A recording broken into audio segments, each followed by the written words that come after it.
எப்படிப்பட்ட கேடு கட்ட இழிநிலை பாருங்க.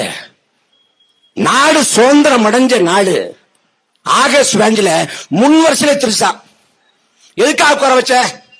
எதற்காக உட்கார வைத்தாய்? நீ நாட்டுக்கு என்ன சொல்ல வர்ற? என்ன சொல்ல வர்ற? என்ன சொல்ல வர்ற? திருசாவை பார்த்துக்க, அந்த மேடத்தை கவனிச்சுக்க. அவங்க ஒரு அதிகார மையம். எது? ஐபிஎஸ் அதிகாரி ஐஏஎஸ் அதிகாரி நிக்கிறாங்க. திருசா மேடம் உட்கார்ந்து இருக்காங்க. தங்க தாரகி இல்ல. யார பத்தி வேணாலும் பேசுங்க. விஜயை பத்தி கடுமையா பேசுறான், கண்டுக்காத விட்டு. புசி ஆனந்த கல்வி ஊத்துறான், கண்டுக்காத விட்டு. ஆதவர்ஜுனா முதல் போட்ட அமைச்சர், அவரையும் விமர்சிக்கிறான், கண்டுக்காத விட்டு. திருசா பேசுறான், தங்க தாரகையை பேசுறானா வழக்க போடு. கேடுகட்ட நிலைமை. அன்பு மக்களே, ஒரு நடிகனுக்கு ஓட்டு போட்டு எங்க கொண்டாந்து வச்சிருக்கீங்க தமிழ்நாட்டை? திருசாவுக்கு தமிழ்நாட்டை ஆள ஆசை வந்துருச்சு. அவங்களே சொல்றாங்க பழைய காணொலியில, எனக்கு முதலமைச்சர் ஆகணும். நீங்க போய் கேரளாவில் ஆகுங்க, ஒரு பிரச்சனையும் இல்ல. தமிழ்நாட்டிலே ஆசைப்படுறீங்க. எல்லாத்தையும் சகிச்சுக்கிட்டு போகுதுங்க. ஒரு அம்மா சொல்லுது, அவர் ஒண்ணுமே பண்ண வேண்டாங்க, அவர் முதலமைச்சர் இருந்தா போதும், அவரை நாங்க பார்த்தா போதும். என்ன கொடுமை பாருங்க. தெரியல, அவர் முதலமைச்சர் இருந்தா போதுமா? 100 நாள் தானே இருக்கு. 100 நாள் தானே, 4 வருஷம் 9 மாசம் இருக்கு. நாம் தமிழர் கட்சி தொடக்கத்தை சொல்றோம், அது விஷம், வாயில வைக்காதன்னு. இல்ல நான் குடிச்சே தருவேன், சர்பத்து மாதிரி தெரியுங்க. இன்னும் 6 மாசத்துல தொண்டையை கவும். லைட்டா தொண்டையை கவுதாடா, விஷம்னா அப்படிதாங்க இருக்கும். 1 வருஷத்துல சோழி முடிஞ்சிடும். நாம் தமிழர் கட்சியை பொறுத்த வரைக்கும் நாங்க மக்களுக்கு எந்த துரோகமும் பண்ணல, எந்த பாதகமும் விளைவிக்கல. நாங்க மக்களுக்கு தான் எதுவும் பண்ணல. ஒரு இடத்துல வெற்றி பெறல, சட்டமன்ற உறுப்பினரோ பார்லிமெண்ட் உறுப்பினரோ எதுவும் இல்ல. மன நிறைவா நிம்மதியா துடிவோடு நிக்கிறோம். நீ 108 இடம் ஜெயிச்சும் கதற, புலம்புற, கண்ணீர் அடிக்கிற. ஐயோ பேசுறானே, பேசுவோம்டா, பேசுவோம். நீ விஜய் கரிஸ்மாட்டிக் லீடர், கரிய புசாம விட மாட்டோம். நீ எவ்வளவு பெரிய அயோக்கியன்னு ஊருக்கு சொல்லணுமா இல்லையா? விஜயை பேசக்கூடாது. தமிழ்நாட்டின் முதலமைச்சர் ஆயிட்டாரு. தமிழ்நாட்டுக்கு எண்ணற்ற பெருமிதங்கள் இருந்துச்சு, சிறப்புகள் இருந்துச்சு. தமிழ்நாடு தனித்துவமிக்க மாநிலம், இந்தியாவிலே அரசியல் புரிதல் கொண்ட மாநிலம். ஒரே தேர்தல் முடிச்சு விட்டாங்க. இந்த ஒரு தேர்தல்ல தமிழ்நாட்டுக்கு இருந்த பெருமிதங்கள், சிறப்புகள், வரலாற்று நிகழ்வுகள் எல்லாம் உடைஞ்சு போச்சு. புசி ஆனந்த அமைச்சர்னு 3 மாசம் ஆகி நம்மளால நம்ப முடியல.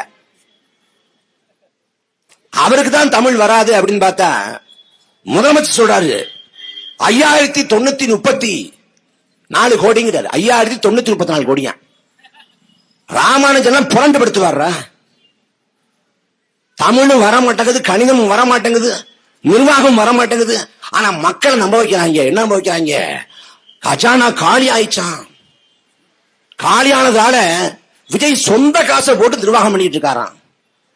எங்க சொல்றாங்க, உண்மையிலே 1 லட்சம் கோடிங்க முதலீட்டை கொண்டு வந்துட்டாரு. இந்த ஒரு படத்துல சொல்ல முடியல, 1000 1 கோடி. இப்ப 1 கோடி நீ பார்த்தங்கிற மாதிரி 1 லட்சம் கோடி முதலீட. காசா பணமா அடிச்சு விடு. ஏன்னா விஜய் என்ன சொன்னாலும் நம்புறதுக்கு தமிழ்நாட்டில் ஒரு கூட்டம் இருக்கு. விஜய ஒரு தலைவருங்கிறான், விஜய தமிழ்நாட்டின் முதலமைச்சர். விஜய் தமிழ்நாட்டோட முக்கியத்துவம் வாய்ந்த இன்ஃபுளுசர். இன்ஸ்டாகிராம்ல 5000 ஃபாலோவர்ஸ் இருக்கும், 10,000 ஃபாலோவர்ஸ் இருக்கும், 1 லட்சம் ஃபாலோவர்ஸ் இருக்கும். விஜய்க்கு ஒரு 5 கோடி ஃபாலோவர்ஸ் இருக்கு. அவர் என்ன சொன்னாலும் கண்மூடித்தனமா நம்புவான். சூரியன் கிழக்க உதிக்கல, வடக்க உதிக்குது. ஆமா, நேத்து கால நான் பார்த்தேன். புயல் விசையை கண்டுபிடிச்சது புசி ஆனந்த். ஆமா, 7ஆம் வகுப்பு பாடத்துல நான் படிச்சிருக்கேன். தொலைபேசியை கண்டுபிடிச்சது அலெக்சாண்டர் கிரகாம்பெல். ஆதவர்ஜுனா. ஆமா, எங்க பிரியமா கூட சொல்லிச்சு. இப்படி என்ன சொன்னாலும் நம்புறதுக்கு ஒரு கேடப்பய கூட்டம் தமிழ்நாட்டில் பெரும்பகுதியா இருக்குது. அந்த கூட்டம் தான் விஜய்க்கான மூலதனம். என்ன ஆணவம், என்ன அகம்பாவம். அன்பு தம்பி ரமேஷ், அறநிலையத்துறை அமைச்சர், விஜய் வர்றப்ப எந்திரிச்சு நிக்கணுமா? கர்நாடகாரன் காரி துப்புறான், கேவலமா பேசுறான். ஒரு அமைச்சர் ஏன் ரோசம் வரல? ஏன் ரோசம் வரல? எப்படிப்பட்ட நிலைமை பாருங்க. காவிரி படுகையில முப்போகம் விவசாயம், குருவை, சம்பா, தாளடிங்கன்னு முப்போகம் விவசாயம் நடக்கும். அதுல குருவை சாகுபடிக்கு ஒவ்வொரு ஆண்டும் ஜூன் 12ஆம் தேதி மேட்டூர் அணை திறக்கப்படுறது வழக்கம். இந்த ஆண்டு ஜூன் 12ஆம் தேதி மேட்டூர் அணை திறக்கப்படல. நீர்வளத்துறை அமைச்சர் புஷியானந்த் அதை பத்தி கேட்டா அவர் வாயே திறக்கல. ஆனா என்ன சொல்றாரு, ஜனநாயகன் படம் ரிலீஸாக போகுது, திருவிழா போல கொண்டாடுங்க, மேட்டூர் அணையிலிருந்து தண்ணி ரிலீஸாக போகுது, விவசாயிகள் எல்லாம் திருவிழா போல கொண்டாடுங்கன்னு சொல்லியிருந்தா நீர்வளத்துறை அமைச்சர். ஜனநாயகன் படம் ரிலீஸாக போகுதுன்னா கரூர்ல 41 பேர் செத்து விழுந்த போது எவனும் களத்தில் இல்ல, விட்டு ஓடி போனான், ஓடி காலி பையன் மாதிரி எல்லாரும் விட்டு ஓடி போயிட்டாங்க. ஆனா ஜனநாயகன் படத்தை பார்த்து கதறி கதறி எழுப்பினான். அப்படி ஏதாவது படத்துல ஏதாவது வச்சு கொலையா கொடுறாங்களா? இந்த படத்தை எல்லாம் பார்க்க வச்சிட்டாங்களே, என்ன அழுவுறீங்க? எதுக்கு அழுவுறீங்க? எதுக்கு அழுவுறீங்க?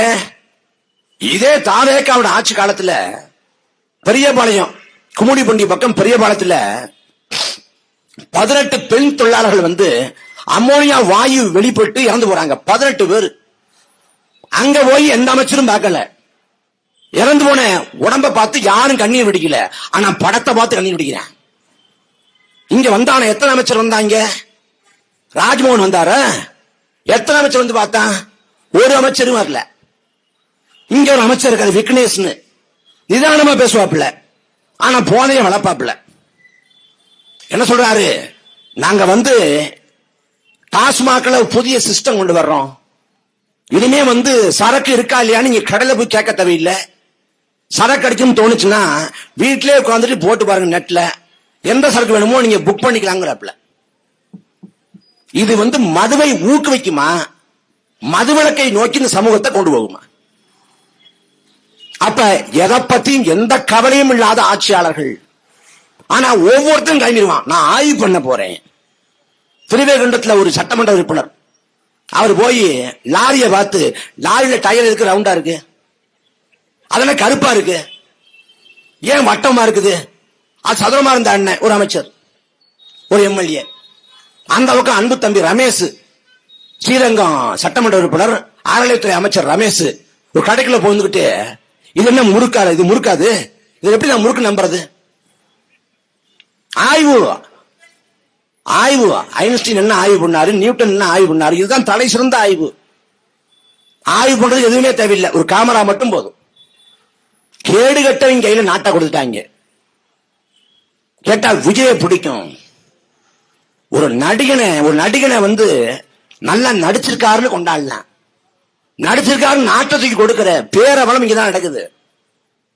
ஆந்திராவில் திரைக்கவர்ச்சி அதிகம். ஆந்திராவில் அங்க என்.டி. ராமராவுக்கு ஆட்சியை கொடுத்தான் குறுகிய காலத்துல, 8 ஆண்டு காலத்துல. ஆனா ஆந்திராவை சேர்ந்த பவன் கல்யாண் விமர்சிக்கிறாரு தமிழ்நாட்டை பார்த்து.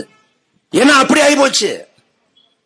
எங்க தேர்தல் காலத்துல கூட உழைப்பை போடாத ஒரு கூட்டத்தில் கொண்ட அதிகாரத்தை கொடுத்துட்டீங்க. தேர்தல் காலத்துல கூட நரேந்திர மோடி மீது, அமித்ஷா மீது 1000 விமர்சனம் இருக்கிறது. 100 விழுக்காடு நாங்க எதுக்குறோம். ஆனா அமித்ஷாவும் நரேந்திர மோடியும் தேர்தல் காலம்னா அவன் நம்புகிற கோட்பாட்டை பரப்புறான். நாடு முழுக்க பரப்ப போறாங்க. தேர்தல் பாதை இல்லாத திராவிட கழக தலைவர் வீரமணி வந்து தொடர்ச்சியாக 10 நாட்கள் பரப்புரைச்சாரு தான் நம்புகிற கோட்பாட்டை. ஆனா தேர்தல் காலத்துல பரப்புரைக்கே வராம படுத்து கிடந்த கூட்டத்தை கொண்ட அதிகாரத்தை கொடுத்துட்டீங்க. சட்டமன்ற உறுப்பினர், அமைச்சர் யார் யாரும் ஆயிட்டான். சாமானிய மக்கள் அதிகாரத்துக்கு போகலாம், ஆனா நோக்கமற்றம் போக கூடாது. நீ சிந்திச்சு பாருங்களேன். நல்ல கண்ணுங்கிற மகத்தான தலைவன் நம்மோடு வாழ்ந்து மறைந்தார். நம்ம சமகாலத்துல அடிமை இந்தியாவில் வெள்ளைக்கார ஆட்சி காலத்துல பிறந்தவர். நாட்டின் விடுதலைக்காக பாடுபட்டாரு, தலைமறைவு வாழ்க்கை வாழ்ந்தாரு, போரிட்டாரு. வெள்ளைக்காரன் அவரை சிறைபிடித்து தலையிலாக கட்டி தொங்க விட்டு மீச முடிய சுருட்ட வச்சு போச்சுக்கினான். 7 ஆண்டு காலம் 8 ஆண்டு காலம் சிறையிலே கிடந்து வாழ்நாள் நல்ல கண்ணு. நாடு விடுதலை பெற்ற பிறகு பொதுவுடைமை தத்துவத்தை ஏற்றுக்கொண்டு எல்லோருக்கும் எல்லாம் கிடைக்க வேண்டும் என்ற உயரிய கோட்பாட்டை வரித்துக் கொண்டு தன் வாழ்நாள் முழுமைக்கும் எளிமையாக, நேர்மையாக, உண்மையாக போராடினார். அந்த ஐயா நல்லக்கண்ணு இதே கோயம்புத்தூர் உட்பட 3 முறை தேர்தல் காலத்தில் போட்டி போட்டார். ஆனால் 3 முறையும் நல்லக்கண்ணுங்கிற மகத்தான தலைவன் தோற்று போனார். நல்லக்கண்ணுங்கிற மகத்தான தலைவனுக்கு கிடைக்காத மக்கள் பிரதிநிதிங்கிற பெரு வாய்ப்பு கண்ட கண்ட புறம்போக்குக்கும் பரதேசியும் கிடைச்சிருச்சு.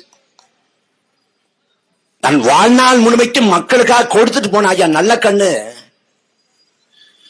இறந்த பிறகு, நான் இறந்த பிறகு நான் அந்த சமூகத்துக்காக இவ்வளவு உழைச்சிருக்கேன், இவ்வளவு பாடுபட்டு இருக்கேன், எனக்கு மெரினா கடற்கரையில நீங்க கல்லறை நிறுவுங்க, ஒரு பெரிய மணிமண்டபம் கட்டுங்க, நினைவாலயம் கட்டி எழுப்புங்க அப்படின்னு சொல்லல.